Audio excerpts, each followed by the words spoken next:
ಎಲ್ಲರಿಗೂ ನಮಸ್ಕಾರ. ನನ್ನ ಹೆಸರು ಛಾಯಾ ಅಂತ. ಒಂದು ಕಾಲೇಜಲ್ಲಿ ಕೆಮಿಸ್ಟ್ರಿ ಪ್ರೊಫೆಸರಾಗಿ ವರ್ಕ್ ಮಾಡ್ತಾ ಇದ್ದೀನಿ. ನನ್ನ ಇಂಟೆನ್ಷನ್ ಏನು ಈ ಚಾನೆಲ್ನ ಸ್ಟಾರ್ಟ್ ಮಾಡೋಕ್ಕೆ ಅಂದರೆ ಸಾಧ್ಯ ಆದಷ್ಟು ಕೆಮಿಸ್ಟ್ರಿ ರಿಲೇಟೆಡ್ ಟಾಪಿಕ್ನ ಸಿಂಪಲ್ಲಾಗಿ ಕನ್ನಡದ ಹೇಳುವಂಥ ಪ್ರಯತ್ನ ಮಾಡ್ತಿದ್ದೀನಿ. ಕೆಮಿಸ್ಟ್ರಿ ಇಷ್ಟ ಇಲ್ದಿರೋರ್ಗೂ ಕೆಮಿಸ್ಟ್ರಿ ಕಡೆಗೆ ಸೆಳೆಯುವಂಥ ಪ್ರಯತ್ನ ನನ್ನ ಚಾನಲ್ನಲ್ಲಿ ಮಾಡ್ತಾ ಇದ್ದೀನಿ. ಪರ್ಟಿಕ್ಯುಲರ್ಲಿ ಕನ್ನಡ ಮೀಡಿಯಂ ಹುಡುಗರಿಗೆ, ರೂರಲ್ ಹುಡುಗರಿಗೆ ಹೆಲ್ಪ್ ಆಗಲಿ ಅಂತ ಕೆಮಿಸ್ಟ್ರಿನ ಕನ್ನಡದ ಹೇಳುವಂಥ ಪ್ರಯತ್ನ ನನ್ನ ಚಾನಲಲ್ಲಿ ಮಾಡ್ತಾ ಇದ್ದೀನಿ. ನೀವೇನಾದರೂ ಸದ್ಯಕ್ಕೆ ರಾಣಿ ಚೆನ್ನಮ್ಮ ಯೂನಿವರ್ಸಿಟಿನಲ್ಲಿ ಓದ್ತಾ ಇದ್ದೀರಾ, ಫಸ್ಟ್ BSc ಓದ್ತಾ ಇದ್ದೀರಾ, ಕೆಮಿಸ್ಟ್ರಿನ ಮೇಜರ್ ಸಬ್ಜೆಕ್ಟಾಗಿ ತೊಗೊಂಡಿದ್ದೀರಾ ಅಂತಂದರೆ ಅದರಲ್ಲಿ ಒಟ್ಟು ನಿಮಗೆ 4 ಯೂನಿಟ್ ಬರುತ್ತೆ. ಎರಡನೇ ಯೂನಿಟಲ್ಲಿ ನಿಮಗೆ ಒಂದು ಟಾಪಿಕ್ ಬರುತ್ತೆ, ಅದಕ್ಕೆ ಕೆಮಿಕಲ್ ಎನರ್ಜೆಟಿಕ್ಸ್ ಅಂತ ಹೇಳ್ತಾರೆ. ಮೇನ್ಲಿ ಅದರಲ್ಲಿ ಏನು ಮಾಡಿದ್ದಾರೆ ಅಂದರೆ ಕಾನ್ಸೆಪ್ಟ್ಸ್ ಆಫ್ ಥರ್ಮೋಕೆಮಿಸ್ಟ್ರಿ, ಥರ್ಮೋಡೈನಮಿಕ್ಸು ಇದೆ. ಸಿಸ್ಟಮ್ ಅಂದ್ರೇನು, ಸರೌಂಡಿಂಗ್ಸ್ ಅಂದ್ರೇನು, ಹೀಟ್ ಆಫ್ ಸೊಲ್ಯೂಷನ್ ಅಂದ್ರೇನು, ಹೀಟ್ ಆಫ್ ಎಂಥಾಲ್ಪಿ ಅಂದ್ರೇನು, ಸ್ಟ್ಯಾಂಡರ್ಡ್ ಎಂಥಾಲ್ಪಿ ಅಂದ್ರೇನು, ಜೌಲ್ ಥಾಮ್ಸನ್ ಎಫೆಕ್ಟು, ಇದ್ರದ್ದು ಟಾಪಿಕ್ ಎಲ್ಲ ಇದೆ. ಅದರದ್ದು ಆಲ್ರೆಡಿ 4 ವಿಡಿಯೋ ಅಪ್ಲೋಡ್ ಮಾಡಿದ್ದೀನಿ. ಆ ಸೀರೀಸಲ್ಲಿ ಇವತ್ತು ನಾನು ಅಪ್ಲೋಡ್ ಮಾಡ್ತಾ ಇರೋವಂಥದ್ದು 5ನೇ video. And most probably this will be the last video of first BSc ಅಂತ ಅನಿಸುತ್ತೆ. ಫಸ್ಟ್ BScನಲ್ಲಿ ನಿಮಗೆ ಕೆಮಿಸ್ಟ್ರಿ ಏನೋದರಲ್ಲಿ ಒಟ್ಟು 4 ಯೂನಿಟ್ ಇದೆ. ಮೊದಲನೇ ಯೂನಿಟಲ್ಲಿ ಅಟಾಮಿಕ್ ಸ್ಟ್ರಕ್ಚರ್ ಇದೆ, ಎರಡನೇ ಯೂನಿಟಲ್ಲಿ ionic equilibrium and chemical energetics ಇದೆ, ಮೂರನೇ ಯೂನಿಟಲ್ಲಿ fundamental concepts of organic chemistry ಇದೆ, ಜೊತೆಗೆ ಆಲಿಫ್ಯಾಟಿಕ್ ಹೈಡ್ರೋಕಾರ್ಬನ್ಸ್ ಇದೆ. ಅದೇ ಥರ 4ನೇ ಯೂನಿಟಲ್ಲಿ ಸ್ಟೀರಿಯೋ ಕೆಮಿಸ್ಟ್ರಿ ಇದೆ, ಮತ್ತು ನಿಮಗೆ ಸ್ಟೀರಿಯೋ ಕೆಮಿಸ್ಟ್ರಿ ಮತ್ತು ಕ್ರೊಮಟೋಗ್ರಫಿ ಇದೆ. ಸೊ ಎಲ್ಲ ಟಾಪಿಕ್ ಮೇಲೆ ವಿಡಿಯೋಸ್ನ ನಿಮ್ಮ ಸಿಲೆಬಸ್ ಪ್ರಕಾರ ಏನಿದೆಯೋ ಅದನ್ನೆಲ್ಲ ಅಪ್ಲೋಡ್ ಮಾಡಿದ್ದೀನಿ. ಅದ್ರ ಜೊತೆಗೆ ನಾನು ಇದನ್ನು ಅಪ್ಲೋಡ್ ಮಾಡಿದ್ದೀನಿ. ಅದ್ರ ಜೊತೆಗೆ ನಿಮಗೆ ಕನ್ಸಿಡರ್ ಮಾಡೋದಾದರೆ ಎಲ್ಲ ಚಾಪ್ಟ್ರದ್ದು ಏನಿದೆಯಲ್ಲ ಎಲ್ಲ ವೀಡಿಯೋಸ್ ನಾನು ಆಲ್ರೆಡಿ ಅಪ್ಲೋಡ್ ಮಾಡಿದ್ದೀನಿ, 4 ಯೂನಿಟ್ದನ್ನು. ಇದರಲ್ಲಿ ಕೆಮಿಕಲ್ ಎನರ್ಜೆಟಿಕ್ಸಲ್ಲಿ ಇವತ್ತು ಲಾಸ್ಟ್ ವೀಡಿಯೋ ನಾನು ಅಪ್ಲೋಡ್ ಮಾಡ್ತಾ ಇರೋವಂಥದ್ದು. ಇವತ್ತಿನ ವೀಡಿಯೋದಲ್ಲಿ ನಾನು ಕ್ವಶನ್ ಆನ್ಸರ್ಸ್ ಯಾವ ಥರ ಕೇಳ್ತಾರೆ ಕೈನೆಟಿಕ್ಸ್ ಮೇಲೆ, ಕೆಮಿಕಲ್ ಎನರ್ಜೆಟಿಕ್ಸ್ ಮೇಲೆ ಅನ್ನೋದನ್ನು ಇವತ್ತು ಮಾಡೋಣ ಅಂತ ಅಂದ್ಕೊಳ್ತಾ ಇದ್ದೀನಿ. Again welcome to Chemchaya. ನನ್ನ ಚಾನಲ್ನ ಸಬ್ಸ್ಕ್ರೈಬ್ ಮಾಡಿ, ಶೇರ್ ಮಾಡಿ. ನೀವು ನನ್ನ ಚಾನಲ್ಗೆ ಹೋಗಿ ಸಬ್ಸ್ಕ್ರೈಬ್ ಮಾಡ್ಕೊಂಡ್ಮೇಲೆ ಪ್ಲೇ ಲಿಸ್ಟ್ಗೆ ಹೋಗಿ RCU SEP first BSc chemistry ಅಂತ ಕೊಟ್ಟರೆ, BSc ಕೆಮಿಸ್ಟ್ರಿ ಅಂತ ಕೊಟ್ಟರೆ, ಅಥವಾ ಕೆಮಿಸ್ಟ್ರಿ ಫಸ್ಟ್ ಸೆಮ್ ಅಂತ ಕೊಟ್ಟರೆ ಎಲ್ಲ ವಿಡಿಯೋಗಳು ಸಿಗ್ತಾ ಹೋಗ್ತವೆ. ಹತ್ತತ್ರ 75 ವಿಡಿಯೋ ನಿಮ್ಮದು ಎಂಟೈರ್ ಚಾಪ್ಟ್ರದ್ದು ಅಪ್ಲೋಡ್ ಆಗಿದೆ. ನೀವು ನೋಡಿಕೊಂಡ್ರೆ ನಿಮಗೆಲ್ಲ ಗೊತ್ತಾಗುತ್ತೆ. ಜೊತೆಗೆ ಕ್ವಶನ್ ಪೇಪರ್ ಪ್ಯಾಟ್ರನ್ ಹೇಗಿರುತ್ತೆ, ನಿಮ್ಮ ಸಿಲೆಬಸ್ ಏನಿದೆ, ಆ ವಿಡಿಯೋಗಳನ್ನ ನಾನು ಆಲ್ರೆಡಿ ಅಪ್ಲೋಡ್ ಮಾಡಿದ್ದೀನಿ. ಸೊ ಎಲ್ಲ ಯೂನಿಟಲ್ಲಿ 4 ಯೂನಿಟ್ ಇದೆ ಅಂತ ಹೇಳಿದ್ರೆ 4 ಯೂನಿಟ್ಗೂ ಈಕ್ವಲ್ ವೇಟೇಜ್ ಇರುತ್ತೆ. ಈಕ್ವಲ್ ಆಗಿ ಮಾರ್ಕ್ಸ್ ನಿಮಗೆ ಕೇಳ್ತಾ ಹೋಗ್ತಾರೆ. ಹಾಗಾಗಿ ನೀವು ಕರೆಕ್ಟಾಗಿ ನೋಡಿಕೊಂಡು ಓದ್ಕೊಂಡು ಅದನ್ನು ನೀವು ಕಾನ್ಸಂಟ್ರೇಟ್ ಮಾಡಬೇಕಾಗತ್ತೆ. ಯಾವ ಚಾಪ್ಟರ್ ಬಿಟ್ಟರು ನಿಮಗೆ ಫುಲ್ ಮಾರ್ಕ್ಸ್ ಬರುವಂಥದ್ದು, ಪಾಸ್ ಆಗುವಂಥದ್ದು ಕಷ್ಟ ಆಗುತ್ತೆ. ಹಾಗಾಗಿ 4 ಯೂನಿಟ್ ಏನಿದೆಯಲ್ಲ 5 ಕ್ವಶನ್ಸ್ ಇರುತ್ತೆ. ಮೊದಲನೇದರಲ್ಲಿ 2 ಮಾರ್ಕ್ಸ್ ಕ್ವಶನ್ಸ್ ಇರುತ್ತೆ. ಅದಾದಮೇಲೆ ಯೂನಿಟ್ 1, ಯೂನಿಟ್ 2, ಯೂನಿಟ್ 3, ಯೂನಿಟ್ 4 ಇರುತ್ತೆ. ಸೊ ಯಾವುದೂ ಬಿಡೋಂಗಿಲ್ಲ, ನೀವು 4 ಯೂನಿಟನ್ನು ಆನ್ಸರ್ ಮಾಡಬೇಕಾಗತ್ತೆ ಕಂಪಲ್ಸರಿ. ಎರಡನೇ ಯೂನಿಟಲ್ಲಿ ಕೆಮಿಕಲ್ ಎನರ್ಜೆಟಿಕ್ಸ್ ಅಂತ ಬರುತ್ತೆ. ಅದ್ರದ್ದು ಇವತ್ತು ನಾನು ಕ್ವಶನ್ ಆನ್ಸರ್ಸ್ನ ಡಿಸ್ಕಸ್ ಮಾಡ್ತಾ ಇದ್ದೀನಿ. What is standard state in thermochemistry ಅಂತ ಕೇಳ್ತಾರೆ. ಸೊ ಯಾವುದೋ ಒಂದು ರಿಯಾಕ್ಷನ್ ಆಗಬೇಕಾದ್ರೆ, ಥರ್ಮೋಕೆಮಿಕಲ್ ರಿಯಾಕ್ಷನ್ಸ್ ಆಗಬೇಕಾದ್ರೆ ಒಂದಷ್ಟು ಕಂಡೀಷನ್ಸ್ನ ನಾವು ಮೇಂಟೈನ್ ಮಾಡ್ಕೋಬೇಕು. ಆ ಕಂಡೀಷನ್ಸ್ ಏನಾದರೂ ಮೇಂಟೈನ್ ಆಗಿತ್ತು ಇನ್ ಎ ಪರ್ಟಿಕ್ಯುಲರ್ ರಿಯಾಕ್ಷನ್ ಅಂದರೆ ಅಂಥ ರಿಯಾಕ್ಷನ್ಗೆ ಸ್ಟ್ಯಾಂಡರ್ಡ್ ಸ್ಟೇಟ್ ಅಂತ ಹೇಳ್ತೀವಿ. The standard state refers to a standard thermodynamic condition. The standard state of a substance is its most stable physical form at 1 atmospheric pressure at 298 Kelvin. 298 Kelvin ಅಂದರೆ 25 degree ಇರುವಂಥದ್ದು. 1 atmosphere ಅಥವಾ ಕಿಲೋಪಾಸ್ಕಲ್ಸಲ್ಲಿ ಹೇಳೋದಾದರೆ 101.325 ಕಿಲೋಪಾಸ್ಕಲ್ಸ್ ಇತ್ತು ಅಂತಂದರೆ ಅವಾಗ ನಾವು ಅದನ್ನು ಏನಂತ ಕರಿತೀವಿ, ಸ್ಟ್ಯಾಂಡರ್ಡ್ ಸ್ಟೇಟ್ ಆಫ್ ಥರ್ಮೋಡೈನಮಿಕ್ಸ್ ಅಂತ ಕರಿತೀವಿ. ಅದೇನಾದರೂ ಫಾಲೋ ಆಗಿತ್ತು ಅಂದರೆ ಅದನ್ನು ಅಂದರೆ 298 ಕೆಲ್ವಿನ್ನು 1 ಅಟ್ಮಾಸ್ಫಿಯರ್ ಪ್ರೆಷರ್ ಯೂಸ್ ಮಾಡಿಕೊಂಡು ನಾನು ಏನಾದರೂ ರಿಯಾಕ್ಷನ್ ಮಾಡಿದ್ದೆ ಅಂತಂದರೆ ಆವಾಗ ಏನು ಹೀಟ್ ಇನ್ವಾಲ್ವ್ ಆಗಿದ್ದೆಲ್ಲ, what is the enthalpy involved, ಅದಕ್ಕೆ ಸ್ಟ್ಯಾಂಡರ್ಡ್ ಎಂಥಾಲ್ಪಿ ಆಫ್ ರಿಯಾಕ್ಷನ್ ಅಂತೀವಿ. ∆H0 ಇಂದ ಅದನ್ನು ಮೆನ್ಷನ್ ಮಾಡ್ತೀವಿ. ಸ್ಟ್ಯಾಂಡರ್ಡ್ ಸ್ಟೇಟ್ ಅಂದ್ರೇನು, ಥರ್ಮೋಡೈನಮಿಕ್ ರಿಯಾಕ್ಷನ್ಸ್ ಮಾಡ್ತಾ ಇದ್ದೀವಿ. We are maintaining a standard thermodynamic conditions of 1 atmosphere pressure and 298 kelvin. ಇದಕ್ಕೆ ನಾವೇನಂತ ಕರಿತೀವಿ, ಸ್ಟ್ಯಾಂಡರ್ಡ್ ಸ್ಟೇಟ್ ಇನ್ ಥರ್ಮೋಡೈನಮಿಕ್ಸ್ ಅಂತ ಕೇಳ್ತೀವಿ. ಮೋಸ್ಟ್ ಪ್ರಾಬಬಲಿ ಇದನ್ನು 2 ಮಾರ್ಕ್ಸ್ ಕ್ವಶನ್ ಆಗಿ ಕೇಳ್ತಾರೆ. ಅದೇ ಥರ what is standard enthalpy of formation ಅಂತ ಹೇಳ್ತಾ ಇದ್ದಾರೆ. ನಿಮಗೆ ಎಂಥಾಲ್ಪಿ ಆಫ್ ಫಾರ್ಮೇಷನ್ ಅಂತಂದರೆ ಯಾವುದೇ ಒಂದು reaction solution, enthalpy of formation ಅಂತಂದರೆ ಯಾವುದೋ ಒಂದು ರಿಯಾಕ್ಷನ್ ಆಗ್ತಾ ಇದೆ. ಆ ರಿಯಾಕ್ಷನಲ್ಲಿ ಏನಾಗ್ತಿದೆ ಅಂತಂದರೆ ಫಾರ್ಮೇಷನ್ ಆಫ್ ಸಮಥಿಂಗ್ ಆಗ್ತಾ ಇದೆ. ಆವಾಗ ಏನು ಎನರ್ಜಿ ಇನ್ವಾಲ್ವ್ ಆಗಿರುತ್ತಲ್ಲ, ಹೀಟ್ ಎನರ್ಜಿ ಇನ್ವಾಲ್ವ್ ಆಗಿರುತ್ತಲ್ಲ, ಅದಕ್ಕೆ ನಾವು ಎಂಥಾಲ್ಪಿ ಆಫ್ ಫಾರ್ಮೇಷನ್ ಅಂತ ಹೇಳ್ತೀವಿ. ಎಂಥಾಲ್ಪಿ ಆಫ್ ಫಾರ್ಮೇಷನ್ ಅಂದರೆ formation of 1 mole of a substance from its elements ಅಂಥದಕ್ಕೆ ಏನಂತ ಕರಿತೀವಿ enthalpy of formation. Standard enthalpy ಅಂತಂದರೆ again we have to maintain 1 mole substance form ಆಗಬೇಕು from its elements in the standard state measured under 1 atmosphere 298 kelvin. Standard ಕಂಡೀಷನ್ಸಲ್ಲಿ thermodynamic conditions ನಾವು maintain ಮಾಡಿಕೊಂಡು ನಾವೇನಾದರೂ delta H calculate ಮಾಡ್ತಾ ಇದ್ರೆ, that is delta H S ಅಂದರೆ enthalpy calculate ಮಾಡ್ತಾ ಇದ್ರೆ ಅಂಥ ರಿಯಾಕ್ಷನ್ಗೆ ನಾವೇನಂತ ಕರಿತೀವಿ, ಅಂಥದಕ್ಕೆ ಏನಂತ ಕರಿತೀವಿ ಸ್ಟ್ಯಾಂಡರ್ಡ್ ಎಂಥಾಲ್ಪಿ ಆಫ್ ಫಾರ್ಮೇಷನ್ ಅಂತ ಹೇಳ್ತೀವಿ. Delta H not delta H not F ಇಂದ ಅದನ್ನು ರೆಪ್ರೆಸೆಂಟ್ ಮಾಡ್ತೀವಿ. Of A compound is A enthalpy change when 1 mole of a substance is formed from its elements in the standard state measured under standard conditions of 1 atmosphere 298 kelvin. ಅಲ್ಲಿ important ಏನು ಅಂತಂದರೆ standard temperature ಮತ್ತು ಪ್ರೆಷರ್ನ ನೀವು ಅಲ್ಲಿ maintain ಮಾಡಬೇಕಾಗತ್ತೆ. Standard enthalpy of ಫಾರ್ಮೇಷನ್ನ ನಾವು 0 ಅಂತ consider ಮಾಡ್ಕೊಳ್ತೀವಿ. ಯೂಶಲಿ ಸ್ಟ್ಯಾಂಡರ್ಡ್ ಎಂಥಾಲ್ಪಿ ಆಫ್ ಫಾರ್ಮೇಷನ್ನ ಕಿಲೋ ಜೋಲ್ಸ್ ಪರ್ ಮೋಲಲ್ಲಿ ನಾವು ಎಕ್ಸ್ಪ್ರೆಸ್ ಮಾಡ್ತೀವಿ. ಫಾರ್ ಎಕ್ಸಾಂಪಲ್, ಈ ಫಾರ್ಮೇಷನ್ ಆಫ್ ಗೇಷಿಯಸ್ ಕಾರ್ಬನ್ ಇದೆ, ಅದು ಕಾರ್ಬನು ಮತ್ತು oxygen 1/2 mole of oxygen combine ಆಗ್ತದೆ. ಈ ರಿಯಾಕ್ಷನ್ ನಾವು 1 atmosphere 298 ಕೆಲ್ವಿನಲ್ಲಿ ಮಾಡ್ತಾ ಇದ್ದೀವಿ. ಆವಾಗ ಡೆಲ್ಟಾ ಹೆಚ್ ಎಫ್ ಏನಾಗ್ತಿದೆಯಲ್ಲ ಅದಕ್ಕೆ ನಾವು ಸ್ಟ್ಯಾಂಡರ್ಡ್ ಎಂಥಾಲ್ಪಿ ಆಫ್ ಫಾರ್ಮೇಷನ್ ಅಂತ ಹೇಳ್ತೀವಿ, which is equal to -110.5 joules kilo joule per mole ಆಗ್ತಾ ಇದೆ. ಅದೇ ಥರ integral enthalpy of solution. Enthalpy of solution ಅಂತಂದರೆ ಯಾವುದೋ ಒಂದು ಸೊಲ್ಯೂಟ್ನ ಸಾಲ್ವೆಂಟ್ಗೆ ಆ್ಯಡ್ ಮಾಡಿ ಸೊಲ್ಯೂಷನ್ ಫಾರ್ಮೇಷನ್ ಮಾಡ್ತಾ ಇದ್ವಿ. During that particular reaction of formation of a solution what is the enthalpy involved. Enthalpy ಅಂದ್ರೇನು, ಹೀಟ್ ಕಂಟೆಂಟ್. ಯಾವುದೇ ಒಂದು ರಿಯಾಕ್ಷನ್ ಆಗಬೇಕು ಅಂತಂದರೆ ರಿಯಾಕ್ಟೆಂಟ್ಸ್ ಬೇಕು, ಪ್ರಾಡಕ್ಟ್ಸ್ ಬೇಕು. ರಿಯಾಕ್ಟೆಂಟ್ಸ್ದು ನಾವೇನು ಮಾಡ್ತೀವಿ, ಹೀಟ್ ಕಂಟೆಂಟ್ ಎಷ್ಟಿದೆ ಅಂತ ಹೀಟ್ ಕಂಟೆಂಟ್ ಅನ್ಬೋದು ಅಥವಾ ಎಂಥಾಲ್ಪಿ ಅನ್ಬೋದು. ಈ ರಿಯಾಕ್ಟೆಂಟ್ಸು ಎಂಥಾಲ್ಪಿ ಏನಿದೆ ಅಂತ ಕನ್ಸಿಡರ್ ಮಾಡ್ಕೊಳ್ತೀವಿ, ಪ್ರಾಡಕ್ಟ್ದು ಎಂಥಾಲ್ಪಿ ಏನಿದೆ ಅಂತ ಕನ್ಸಿಡರ್ ಮಾಡ್ಕೊಳ್ತೀವಿ. ಅವೆರಡರ ಮಧ್ಯೆ ಇರುವಂಥ difference enthalpy of A reactants, enthalpy of the product, ಅದಕ್ಕೆ ನಾವೇನಂತ ಕರಿತೀವಿ ಅಂದರೆ ಎಂಥಾಲ್ಪಿ ಆಫ್ ಎ ರಿಯಾಕ್ಷನ್ ಅಂತ ಹೇಳ್ತೀವಿ. ಆ ರಿಯಾಕ್ಷನ್ ಏನಾಗಿರ್ಬೋದು, ಸೊಲ್ಯೂಷನ್ ಆಗಿತ್ತು ಅಂತಂದರೆ ಎಂಥಾಲ್ಪಿ ಆಫ್ ಸೊಲ್ಯೂಷನ್ ಅಂತೀವಿ. ಆ ರಿಯಾಕ್ಷನ್ ಏನಾದರೂ ನ್ಯೂಟ್ರಲೈಸೇಷನ್ ರಿಯಾಕ್ಷನ್ ಆಗಿತ್ತು ಅಂದರೆ ಎಂಥಾಲ್ಪಿ ಆಫ್ ನ್ಯೂಟ್ರಲೈಸೇಷನ್ ಅಂತ ಹೇಳ್ತೀವಿ. So enthalpy of a solution ಅಂದ್ರೇನು, ಸೊಲ್ಯೂಟ್ ಇದೆ, ಸಾಲ್ವೆಂಟ್ ಇದೆ, ಅವೆರಡೂ ಕಂಬೈನ್ ಆಗ್ತಾ ಇದೆ, ಆವಾಗ ನನಗೆ ಸೊಲ್ಯೂಷನ್ ಬರ್ತಾ ಇದೆ. ಸೊಲ್ಯೂಷನ್ದು ಈ ಎಂಥಾಲ್ಪಿ ಏನಿದೆ, ಅದೇ ಥರ ಸೊಲ್ಯೂಟ್ದು ಸಾಲ್ವೆಂಟ್ದು ಎಂಥಾಲ್ಪಿ ಏನಿದೆ, ಅವೆರಡು ಡಿಫ್ರೆನ್ಸ್ ಏನಿದೆಯಲ್ಲ ಆ ಡಿಫ್ರೆನ್ಸ್ಗೆ ನಾನು ಏನಂತ ಕರಿತೀನಿ, in terms of enthalpy of solution ಅಂತ ಹೇಳ್ತೀನಿ. ಅಗೇನ್ ಈ ಎಂಥಾಲ್ಪಿ ಆಫ್ ಸೊಲ್ಯೂಷನಲ್ಲಿ ಎರಡಿದೆ, ಒಂದಕ್ಕೆ ಡಿಫ್ರೆನ್ಷಿಯಲ್ ಅಂತ ಕರಿತೀವಿ, ಇನ್ನೊಂದಕ್ಕೆ ಇಂಟಿಗ್ರಲ್ ಅಂತ ಕರಿತೀವಿ. ಇಂಟಿಗ್ರಲಲ್ಲಿ ನೀವು 3 ಥರ ಡೆಫಿನೇಷನ್ ಇದೆ, ಯಾವ್ದಾದ್ರು ಒಂದು ಥರ ಹೇಳಿದ್ರೂ ಸಾಕಾಗತ್ತೆ. This refers to the total heat change when a known quantity of a solute is dissolved in a known amount of the solvent to form a solution with a specific concentration. So specific concentration solution ನನಗೆ ಬೇಕು, ಅದಕ್ಕೆ known quantity of solute is dissolved in known amount of solute. ಎಷ್ಟು solute ತೊಗೊಳ್ತಾ ಇದ್ರೆ, ಎಷ್ಟು solvent ತೊಗೊಳ್ತಾ ಇದ್ರೆ, ಯಾವ ಕಾನ್ಸಂಟ್ರೇಷನ್ ಸೊಲ್ಯೂಷನ್ ಬರ್ತಿದೆ ನನಗೆ ಗೊತ್ತಾಗಿತ್ತು ಅಂದರೆ ಆವಾಗ ಏನಾದರೂ ಎಂಥಾಲ್ಪಿ ಇನ್ವಾಲ್ವ್ ಆಗಿತ್ತು ಅಂತಂದರೆ ಆ ಎಂಥಾಲ್ಪಿಗೆ ನಾವೇನಂತ ಕರಿತೀವಿ, ಇಂಟಗ್ರಲ್. ಟೋಟಲ್ ಆಗಿರೋದು ಇಂಟಿಗ್ರಲ್ ಅಂದರೆ ಎಲ್ಲನೂ ಸೇರ್ಕೊಂಡಿರುವಂಥದ್ದು. refers to the total heat change when a known quantity of a solute is dissolved in a known amount of solvent to form a solution with a specific concentration. Our integral enthalpy of a solution is a total enthalpy change when a known amount of solute is dissolved in a definite amount of solvent. Integral enthalpy of a solution is used to describe the overall energy change during the dissolution of a process. ಯಾವುದೋ ಒಂದು reaction solutions ಆಗ್ತಾ ಇದೆ, ಸೊಲ್ಯೂಟು ಸಾಲ್ವೆಂಟು combine ಆಗ್ತಿದೆ, ಒಂದರೊಳಗಡೆ ಒಂದು dissolve ಆಗ್ತಾ ಇದೆ, ಆವಾಗ solution ಬರ್ತಿದೆ.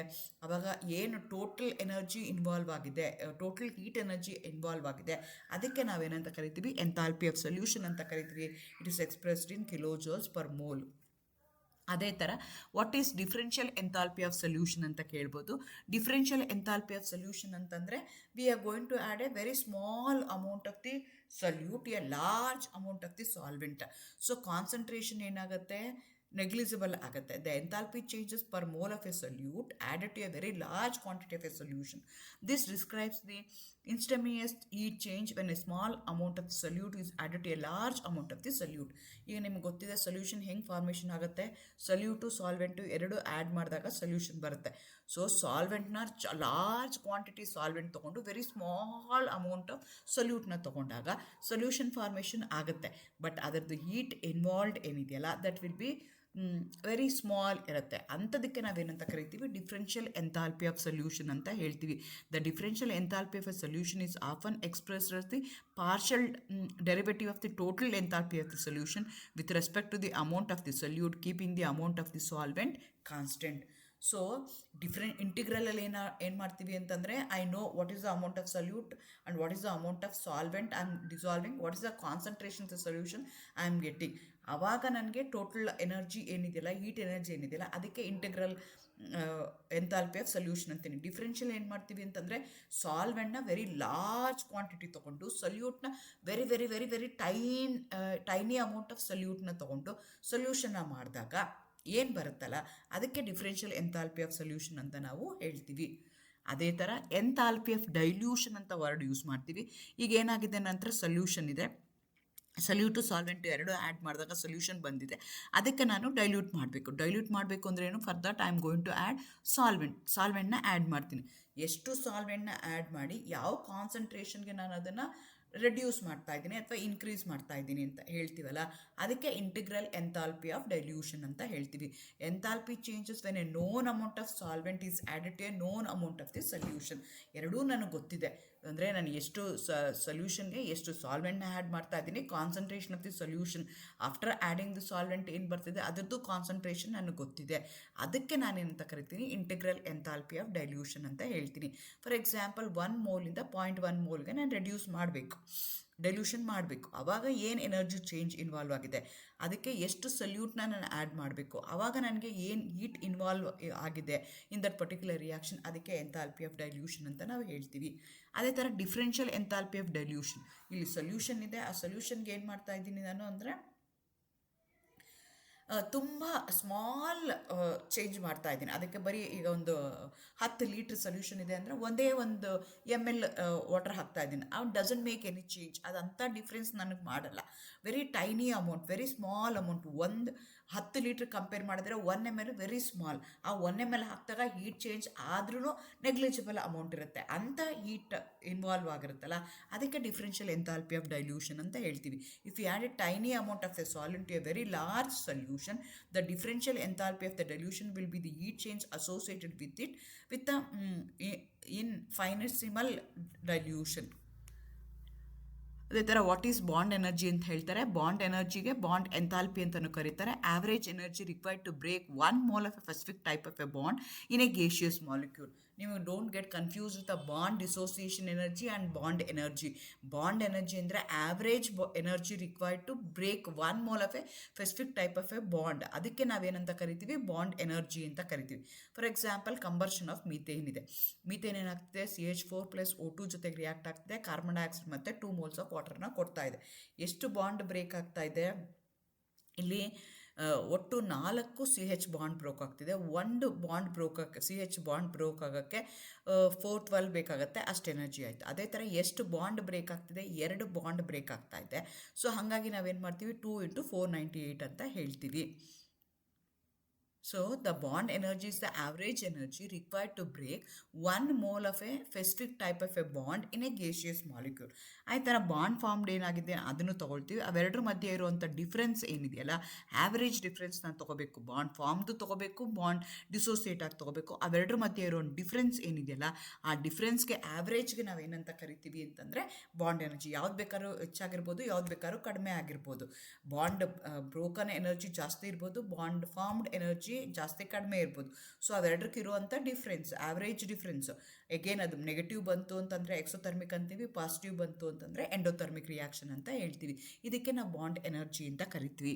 ಅದೇ ಥರ what is bond dissociation energy ಅಂದರೆ, it's a energy, bond dissociation energy required to break a specific bond in a molecule to form the radicals from its gaseous phase. ಯಾವುದೋ ಒಂದು ಪರ್ಟಿಕ್ಯುಲರ್ ಬಾಂಡ್ ಬ್ರೇಕ್ ಆಗೋಕ್ಕೆ ಏನು ಬೇಕಲ್ಲ, ಅದಕ್ಕೆ bond dissociation. In order to dissociation particular bond ಇತ್ತು ಅಂತಂದರೆ ಅದಕ್ಕೆ bond dissociation energy ಅಂತೀವಿ. ಅದಕ್ಕೆ ΔH products minus ΔH reactants ಅಂತ ಕನ್ಸಿಡರ್ ಮಾಡ್ಕೊಳ್ತೀವಿ. ಸೊ H2 ಇದೆ ಅಂತ ಇಟ್ಕೊಳ್ಳೋಣ, ಅದು 2H ಆಗಿ ರ್ಯಾಡಿಕಲ್ಸ್ ಆಗಿ ಕನ್ವರ್ಟ್ ಆಗ್ತಿದೆ. ಸೊ ಅದಕ್ಕೆ ಎಷ್ಟು ಎನರ್ಜಿ ಬೇಕು ಅಂದರೆ 436 kJ per mole ಅಂತ ಹೇಳ್ತೀವಿ. ಅದೇ ಥರ ರೆಸೊನೆನ್ಸ್ ಎನರ್ಜಿ ಅಂತ ಹೇಳ್ತೀವಿ. Resonance energy is the difference between the experimentally determined heat of formation of a molecule and the calculated heat of formation based on its most stable resonance structure. Resonance energy is always a positive value. Heat of hydrogenation value ನಾನು ತಗೊಂಡ್ರೆ ಈಗ ಯಾವುದೋ ಒಂದು particular reaction ಇದೆ, ಅದಕ್ಕೆ ಏನು ಮಾಡ್ತಾ ಇದ್ದೀನಿ, ನಾನು ಹೈಡ್ರೋಜನ್ ಆ್ಯಡ್ ಮಾಡ್ತಾ ಇದ್ದೀನಿ. If it is an unsaturated compound, hydrogen add ಮಾಡ್ತಾ ಇದ್ದೀನಿ. ಹೈಡ್ರೋಜನ್ ಆ್ಯಡ್ ಮಾಡಿದಾಗ ಆ ರಿಯಾಕ್ಷನ್ಗೆ ನಾನು ಏನಂತ ಕರಿತೀನಿ, ಹೈಡ್ರೋಜನೇಷನ್ ರಿಯಾಕ್ಷನ್ ಅಂತ ಕರಿತೀನಿ. ಆ ರಿಯಾಕ್ಷನಲ್ಲಿ ಏನು ಈಟ್ ಇನ್ವಾಲ್ವ್ ಆಗಿದೆಯಲ್ಲ ಅದಕ್ಕೆ ಈಟ್ ಆಫ್ ಹೈಡ್ರೋಜನೇಷನ್ ಅಂತ ಕರಿತೀನಿ. Heat of hydrogenation which has been calculated theoretically, which has been calculated practically. ಅವೆರಡರ ಮಧ್ಯೆ ಇರುವಂಥ ಡಿಫ್ರೆನ್ಸ್ಗೆ ನಾವೇನಂತ ಕರಿತೀವಿ, ರೆಸೊನೆನ್ಸ್ ಎನರ್ಜಿ ಅಂತ ಹೇಳ್ತೀವಿ. ಕೆಲವೊಂದು ಸಲ ಏನಾಗುತ್ತೆ ಅಂದರೆ ಆ ಎನರ್ಜಿ ಏನಾಗಿರುತ್ತಲ್ಲ ಎಕ್ಸ್ಪೆರಿಮೆಂಟಲಿ ಅಂದರೆ ಎಕ್ಸ್ಪೆರಿಮೆಂಟಲಿ ಕ್ಯಾಲ್ಕುಲೇಟ್ ಮಾಡಿರುವಂಥದ್ದು ಅಥವಾ ಕ್ಯಾಲ್ಕುಲೇಟೆಡ್ ಹೀಟ್ ಆಫ್ ಫಾರ್ಮೇಷನ್ಗಿನ್ನೂ ನಮಗೆ actual resonance actual structure energy ಏನಿದೆಯಲ್ಲ ಅದು ಕಡಿಮೆ ಇರುತ್ತೆ. ಆ ಡಿಫ್ರೆನ್ಸ್ಗೆ ನಾವೇನಂತ ಕರಿತೀವಿ, ರೆಸೊನೆನ್ಸ್ ಎನರ್ಜಿ ಅಂತ ಕರಿತೀವಿ. ಸೈಕ್ಲೋಹೆಕ್ಸೇನ್ ಹೈಡ್ರೋಜನೇಷನ್ ಮಾಡಿದಾಗ ಒಂದು ಸೈಕ್ಲೋಹೆಕ್ಸೀನ್ ಇದೆ, ಒಂದು ಡಬಲ್ ಬಾಂಡ್ ಇದೆ, ಅದಕ್ಕೆ ಹೈಡ್ರೋಜನ್ ಆ್ಯಡ್ ಮಾಡಿದಾಗ ಹೀಟ್ ಆಫ್ ಹೈಡ್ರೋಜನೇಷನ್ ಎಷ್ಟಾಗುತ್ತೆ, -120 kJ/mol ಆಗುತ್ತೆ. ಅದೇ ಥರ ಬೆನ್ಝೀನೇ ಕನ್ಸಿಡರ್ ಮಾಡಿಕೊಂಡ್ರೆ 3 ಡಬಲ್ ಬಾಂಡ್ ಇದೆ, 3 ಡಬಲ್ ಬಾಂಡ್ ಇದ್ದಾಗ 3 × 120 ಮಾಡಿದ್ರೆ -360 kJ/mol ಬರಬೇಕು. ಆದರೆ ನನಗೆ ಬೆನ್ಝೀನ್ ಆ್ಯಕ್ಚುಯಲ್ ಹೈಡ್ರೋಜನೇಷನ್ ಆಫ್ ಬೆನ್ಝೀನ ನಾನು ಕನ್ಸಿಡರ್ ಮಾಡಿದ್ರೆ, ಅಂದರೆ ಬೆನ್ಝೀನ್ಗೆ ನಾನು 3 moles ಆಫ್ ಹೈಡ್ರೋಜನ್ ಆ್ಯಡ್ ಮಾಡಿದ್ರೆ ಆವಾಗ ನನಗೆ ಎಷ್ಟು ಎನರ್ಜಿ ಬೇಕಾಗುತ್ತೆ ಅಂದರೆ -208 kJ/mol ಬೇಕು. ಅವೆರಡರ ಮಧ್ಯೆ ಇರೋ ಡಿಫ್ರೆನ್ಸ್ ಏನಿದೆಯಲ್ಲ 152 kJ/mol ಇದೆ. ಇದಕ್ಕೆ ನಾವೇನಂತ ಕರಿತೀವಿ, ರೆಸೊನೆನ್ಸ್ ಎನರ್ಜಿ ಅಂತ ಕರಿತೀವಿ. ಅದೇ ಥರ what is joules Thomson effect ಅಂತ ಹೇಳ್ತಾರೆ. When a gas migrate from a region of high pressure to a region of low pressure through a small opening due to sudden adiabatic expansion there will be a fall in temperature bringing about the cooling effect. ಇದಕ್ಕೆ ನಾವೇನಂತ ಕರಿತೀವಿ, joule Thomson effect ಅಂತ ಕರಿತೀವಿ. Joule Thomson ಎಫೆಕ್ಟ್ಗೆ ಏನು exactly reverse process ಇದೆಯಲ್ಲ ಆ reverse ಪ್ರೋಸೆಸ್ಗೆ ನಾವೇನಂತ ಕರಿತೀವಿ, ಇನ್ವರ್ಷನ್ ಟೆಂಪ್ರೇಚರ್ ಅಂತ ಕರಿತೀವಿ. Inversion temperature is a critical temperature in thermodynamics at which Joule Thomson effect reverse. Joule Thomson ಎಫೆಕ್ಟಲ್ಲಿ ಏನಾಗುತ್ತೆ, ಒಂದು ಗ್ಯಾಸು ಹೈ ಪ್ರೆಷರಿಂದ ಲೋ ಪ್ರೆಷರ್ಗೆ ಬಂದಾಗ ಏನಾಗುತ್ತೆ ಅಂತಂದರೆ ಸಡನ್ ಕೂಲಿಂಗ್ ಆಗುತ್ತೆ. ಆದರೆ ಇಲ್ಲಿ ಏನಾಗುತ್ತೆ ಅಂದರೆ ಇನ್ವರ್ಷನ್ ಟೆಂಪ್ರೇಚರ್ ಅಂದರೆ ಯಾವುದೋ ಒಂದು ಪರ್ಟಿಕ್ಯುಲರ್ ಟೆಂಪ್ರೇಚರ್ ಬಂದ ತಕ್ಷಣ ಏನಾಗುತ್ತೆ, ಕೂಲ್ ಆಗ್ತಾ ಇರೋದು ಹೀಟ್ ಆಗೋಕ್ಕೆ ಶುರು ಆಗುತ್ತೆ. ಯಾವ ಟೆಂಪ್ರೇಚರಲ್ಲಿ ಅದು ರಿವರ್ಸ್ ಆಗುತ್ತಲ್ಲ ಆ ಟೆಂಪ್ರೇಚರ್ಗೆ ನಾವೇನಂತ ಕರಿತೀವಿ, ಇನ್ವರ್ಷನ್ ಟೆಂಪ್ರೇಚರ್ ಅಂತೀವಿ. ಮ್ಯಾಥಮೆಟಿಕಲಿ Ti = 2A/RB ಅಂತ ಹೇಳ್ತೀವಿ. ಸೊ ಆ ಟೆಂಪ್ರೇಚರ್ ತನಕ ಏನಾಗ್ತಿರುತ್ತೆ, ಕೂಲ್ ಆಗ್ತಾ ಇರುತ್ತೆ. ಆ ಟೆಂಪ್ರೇಚರ್ ಬಂದ ತಕ್ಷಣ ಹೀಟ್ ಆಗೋಕ್ಕೆ ಶುರು ಆಗುತ್ತೆ. ಅದಕ್ಕೆ ನಾವೇನಂತ ಕರಿತೀವಿ, ಎಂಥಾಲ್ಪಿ ಆಫ್ ಇನ್ವರ್ಷನ್ ಟೆಂಪ್ರೇಚರ್ ಅಂತೀವಿ. ಸೊ ಇದೆಲ್ಲನೂ ಏನೇನು ಕ್ವಶನ್ ಹೇಳಿದ್ನಲ್ಲ ಇದೆಲ್ಲನೂ 2 ಮಾರ್ಕ್ಸ್ ಕ್ವಶನ್ಸು ಅಥವಾ ಮ್ಯಾಕ್ಸಿಮಮ್ 3 ಮಾರ್ಕ್ಸ್ ಕ್ವಶನ್ ಕೇಳ್ಬೋದು.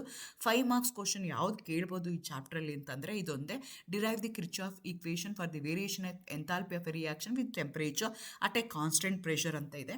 ಇದು ಡೆರಿವೇಷನ್ ಆಲ್ರೆಡಿ ನಾನು ಹಿಂದಿನ ವೀಡಿಯೋದಲ್ಲಿ ಮಾಡಿದ್ದೀನಿ. ಸೇಮ್ ವೀಡಿಯೋನೇ ಹಾಕೋದ್ರಲ್ಲಿ ಅರ್ಥ ಇಲ್ಲ ಅಂತ ನಾನು ಹೇಳಿಲ್ಲ. This is only question they may ask for 5 marks which is based on enthalpy of formation and also heat capacity. ಅವೆರಡರೂ ಬೇಸ್ ಮೇಲೆ ಇದರದ್ದು ಡೆರಿವೇಷನ್ ಇದೆ. This is the only question they may ask for 5 marks. ಇದು ಬಿಟ್ಟು ಯಾವುದನ್ನು ಅವರು 5 ಮಾರ್ಕ್ಸ್ಗೆ ಕೇಳೋಕ್ಕಾಗಲ್ಲ. These are the questions they may ask in this particular chapter. Thank you, all the best. ಅದೇ ಥರ ಇನ್ನೊಂದು ಕ್ವಶನ್ ಕೇಳೋದಾದರೆ ಅವರು ಯಾವ ಥರ ಕೇಳ್ಬೋದು ಅಂದರೆ, differentiate between the integral and differential enthalpy of solution ಅಂತ ಇದೆ.